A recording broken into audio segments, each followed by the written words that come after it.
Good morning, ma'am. Yaifabayuk. HUYENLANPAO newspaper dagi Maru pao kro pathok sarke mayam puna tamina siko. So gi ngam gi yaorasu mayam ngakpi gani live tane ina pajari se mayam. Lep triba lansida Assam Rifles gisu Manipur da mongpham oigadoribra.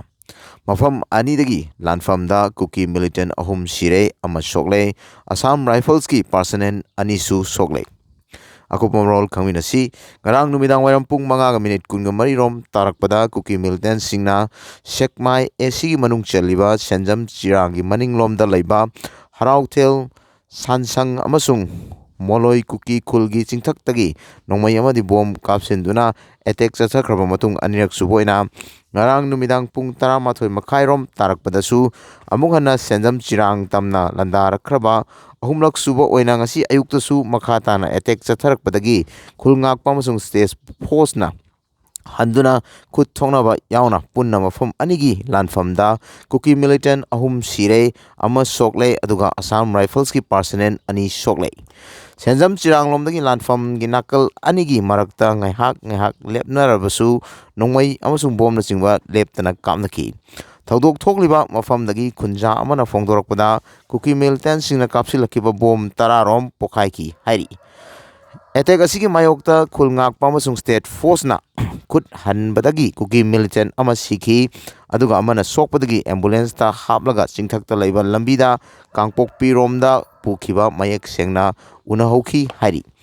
asopan yarakpadagi makhatana nakalani marakta henna kansinba mongda khut thoknarakpada mafam asida sangsinkhiba Assam Rifles ki personnel anisu asok apan nangkhi makoi sokpadagi mafam asida khut thoknaba yaukhiba Manipur Rifles ki personnel singda AR na telephone toroktuna makoi ki personnel ani sokle nomai kapal lepiu hairakpadagi ngasi nungsil pung ahung makhairom tarakpadagi khulngakpasing amsung state force ki maikaidagi khut handuna nongmai kapa lepki hairi kuki militant singna ngaihak laitana harauthel chingthaktagi yauna bom amasung nongmai kapsilakpa ngamlibasi mafam aduwaida leiba kunganithoi suba AR personnel singna athingba pidabadagini hairi harauthel da senjam chirangi maning thangba sarukta lepnaribasi supna lapnaribasi supnatagi kilometer amaromdani maram asina kuki militant singna kablakpa nongoi maru amasung bomsing yam laina yaurokpa ngami hairi thawdok thokpamda Chiangmai PS ki OC amasung CRPF ki bulletproof camper truck ani yauna state force singi manakta thaujilaktuna makhoibu ngakpi senbiba amasung mateng pangbagi thabak chathaki thawdok asina maram oiraduna khunja sing masa gi yumda leiba ngamdabdagi lambida tholaktuna lainakhibaga loinana community hall singda punsin tasinduna lainaki amarom ngasi ayuk pung mapalom tarakpada itham moirang purelda kuki militant singna nongmai amsung bom sing kapsilakpadagi khulngakpa singna su handuna khut thongnakre nakal ani na khut thongnarakpadagi state amsung central force sing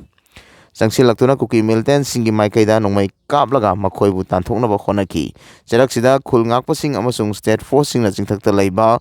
molham kuki khul yauna taksilubada amukasu khut thongnarakpadagi kuki militant singna position loromba bunker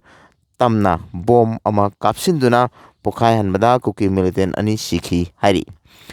amaromda kuki militant singna kablakpa bom pokhai pada khulngakpa amagi helmet ta bom machet pankhi adubu masadadi sokhodre hairi panba yabadi lebak pokpa numitta hauraduna kuki militant singna tumurokta lengoi pekpa misam sing pulap hana naba honarambadagi nakanarigi marakta leptana khut thoknarigibani